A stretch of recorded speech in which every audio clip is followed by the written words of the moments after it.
On a quiet Sunday afternoon in a small town outside Portland, Emily Carter lay resting on her living room couch, the soft gray light of early spring slipping through the curtains and painting calm shadows across the walls, and for the first time all week she allowed herself to breathe without thinking about work, bills, or the empty side of her bed that had stayed untouched since her divorce 2 years earlier.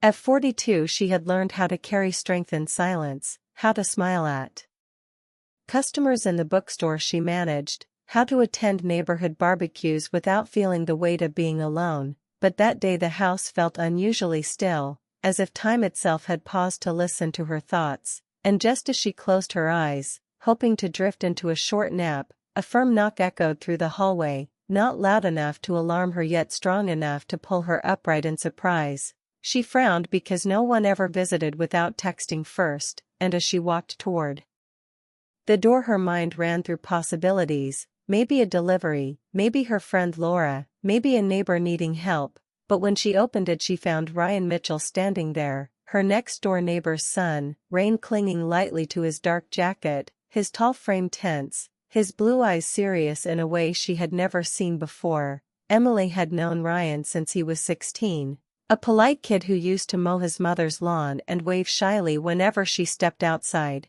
and she remembered the summer evenings when he and his father would throw a baseball in the street, laughter carrying across the quiet block, memories that felt distant now because his father had passed away 3 years earlier after a sudden illness, leaving Ryan and his mother to rebuild their lives piece by piece. In that difficult time Emily had brought casseroles, offered kind words, and once sat with his mother for hours just listening, never realizing that someone else had been quietly noticing her strength. "Hi, Mrs. Carter," Ryan said, then hesitated, rubbing the back of his neck as if the words felt awkward. "I mean, Emily, if that's okay," and she offered a soft smile, surprised by how much older he looked, not just taller but steadier, like someone who had faced loss and grown from it. "Of course it's okay," she replied gently, stepping aside as a cool breeze slipped between them. "Is everything all right?" And he nodded quickly though his expression suggested otherwise,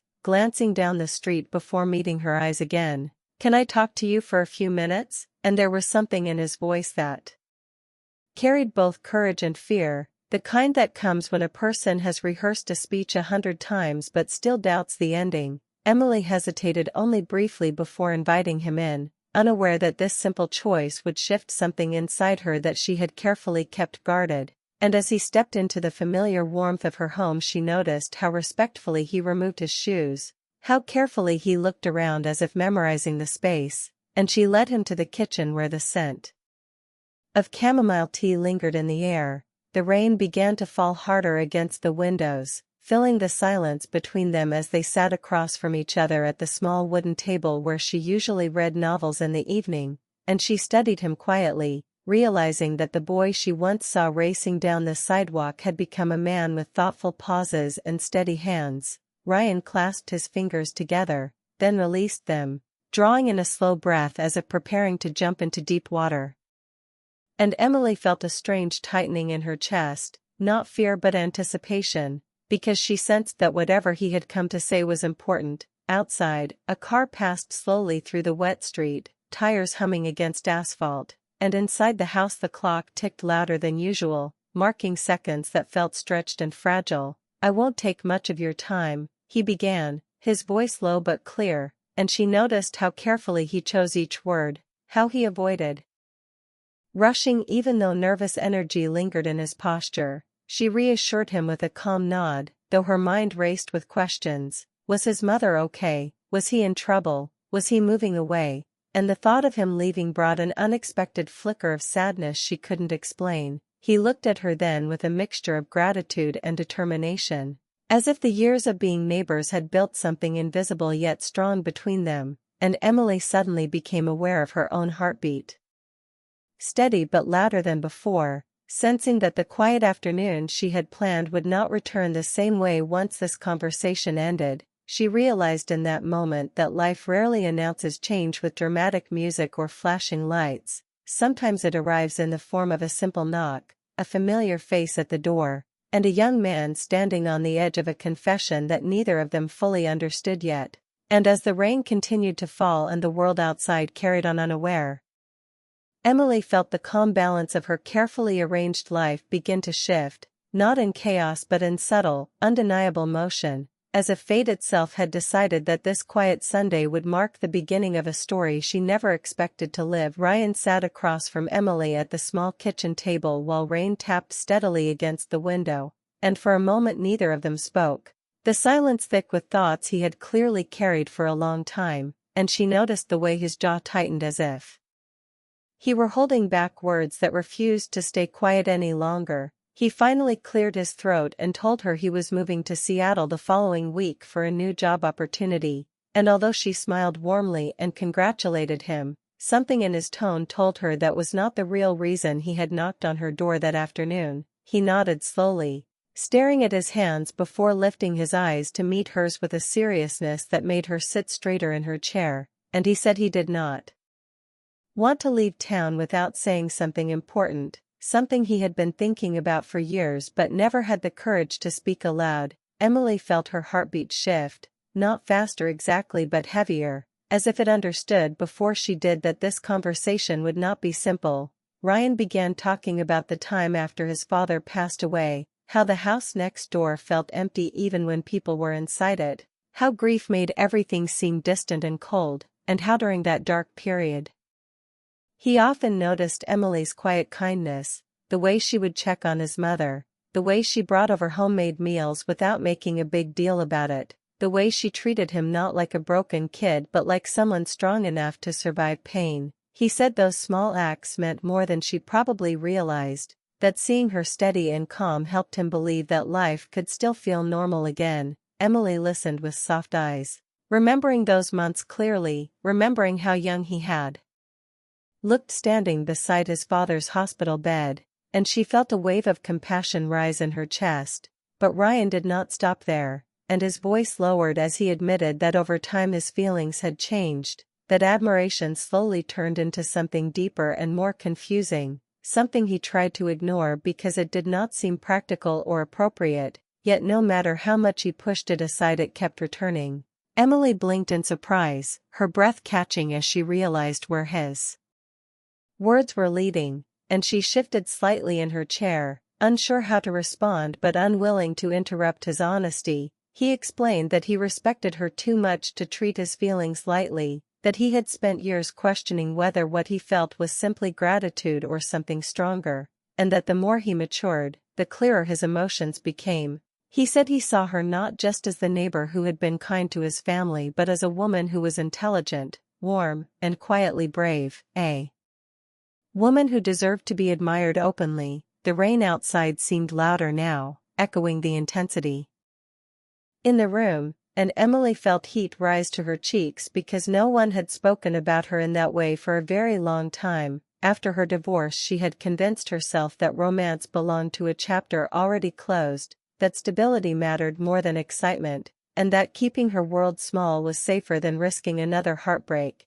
Yet as Ryan spoke, there was nothing careless in his expression, nothing immature or dramatic, only sincerity and vulnerability. He admitted he understood the age difference, that he knew people might question his feelings, but he wanted her to know they were real and thoughtful, not impulsive. He said he was not asking her to promise anything, not demanding a response, only asking her to hear him fully before he left. Emily stood up slowly and walked to the window, needing distance to think, and she watched the rain blur the street while her mind searched for clarity. She reminded herself that he was younger, that life was opening new doors for him, that she had responsibilities and a reputation in a quiet neighborhood where whispers traveled fast, but she also could not ignore the way his words had touched something inside her that had been quiet for too long, a place that still believed in connection and possibility. When she turned back toward him, she saw not the teenage boy who once rode his bike down the block but a man who had faced loss, built resilience,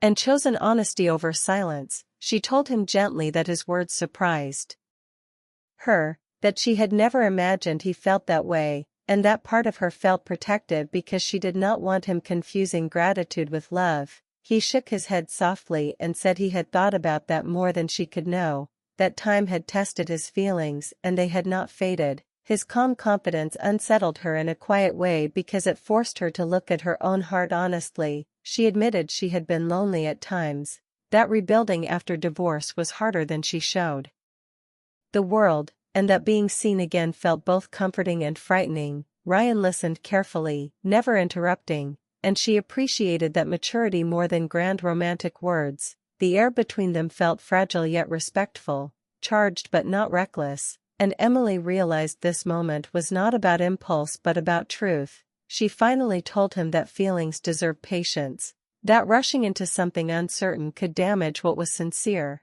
and that if his emotions were real they would survive distance and time. He absorbed her words without argument, nodding slowly as if he had expected caution but hoped for understanding. The tension in the room softened, replaced by a quiet awareness that something meaningful had been shared, something that could not be taken back. As he prepared to leave, standing by the door with rain still falling beyond the porch, he thanked her for listening and said that whatever happened next he was grateful she knew the truth. Emily watched him step outside, her heart unsettled yet strangely alive, and as she closed the door she realized the calm rhythm of her life had shifted again, not into chaos but into possibility, and though she did not know what the future would hold, she understood that honesty has a way of changing everything, especially when it arrives unexpectedly on a quiet afternoon and speaks the words no one saw coming. After Ryan left that evening, Emily stood alone in her kitchen, listening to the fading sound of his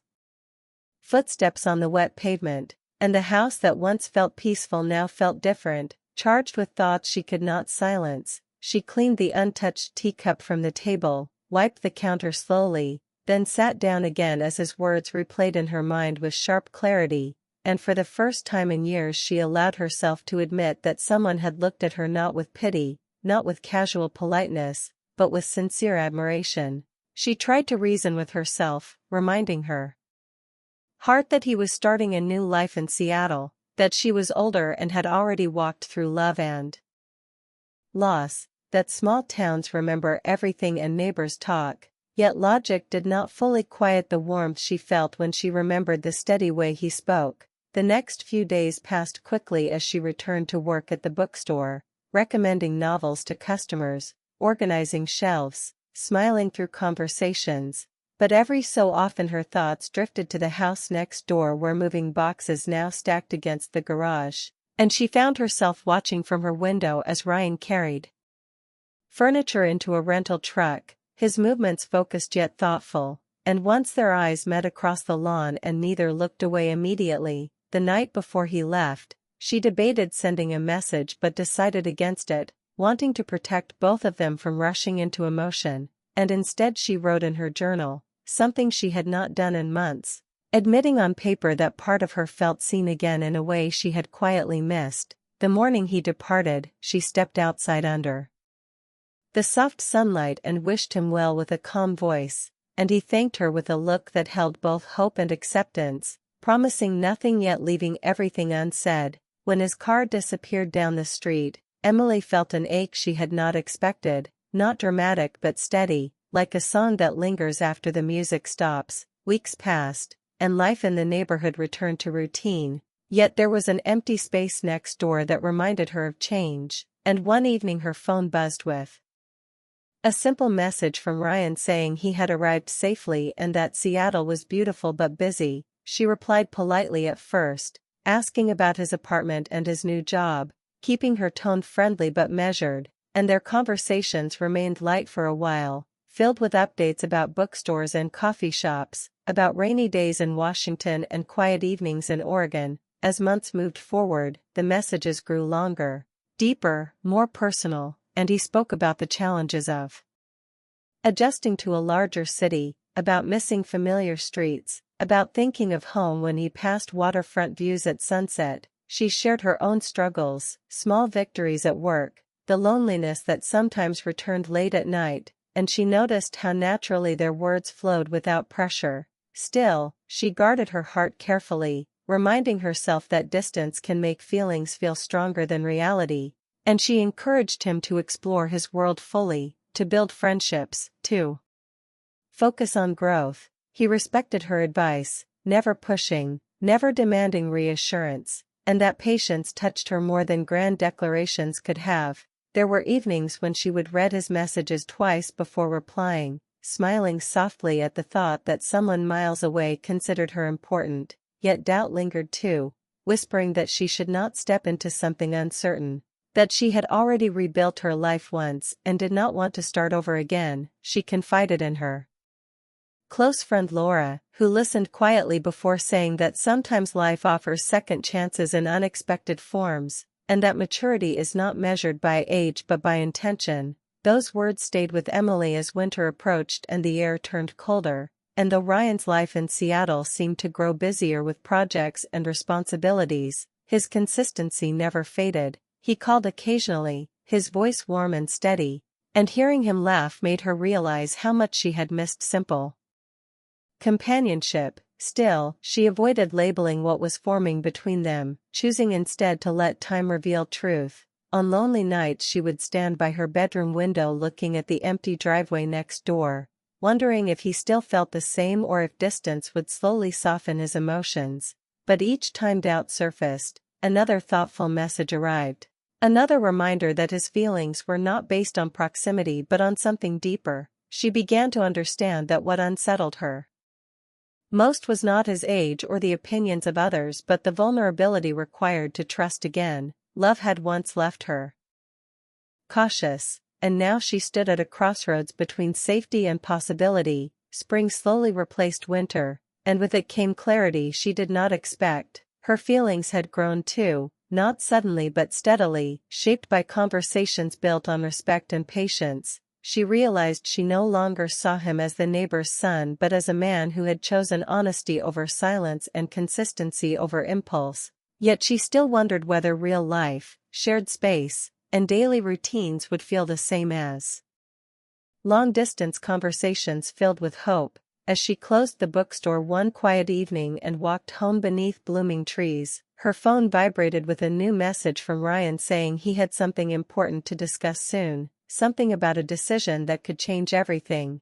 and as she read those words her heart beat faster, not from fear but from anticipation, because deep down she sensed that the next chapter of their story was approaching, and whether it would confirm her cautious hope or test it in ways she could not imagine. She knew one thing clearly: she was no longer untouched by what he had confessed, and whatever happened next would require courage from them both. Spring arrived gently in their quiet Oregon neighborhood, and with it came a sense of change that Emily could no longer ignore.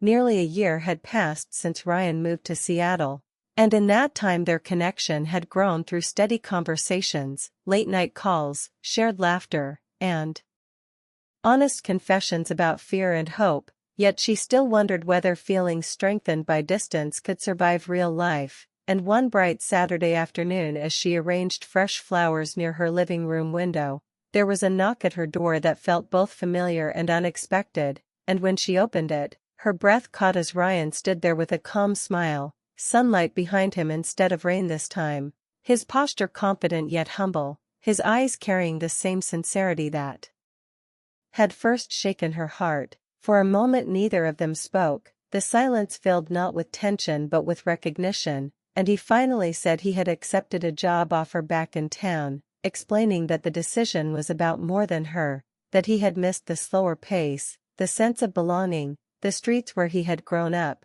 but he would be lying if he said she had not been part of the reason.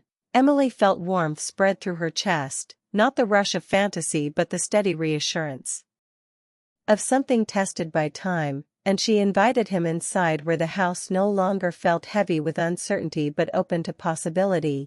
They sat across from each other again at the same kitchen table where everything had started, yet this time there was no nervous fidgeting, no rushed confessions, only calm honesty, and Ryan told her that distance had given him clarity, that he had met new people, faced new challenges, grown in ways he never expected, yet through it all his feelings for her had remained steady rather than fading, and he realized that what he admired was not an idea of her but the real woman who listened, worked hard, and carried strength quietly. Emily listened carefully, searching his face for doubt or impulse, but she saw only maturity, and she admitted that she too had changed over the year, that she had allowed herself to open slowly instead of hiding behind caution, that his patience had shown her respect in a way she had not experienced before, and she realized.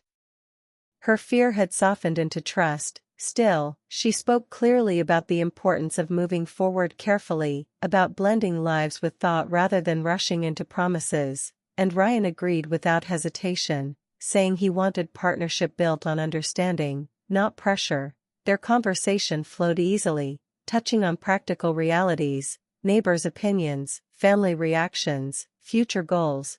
And rather than feeling overwhelmed, Emily felt grounded because they addressed each concern openly.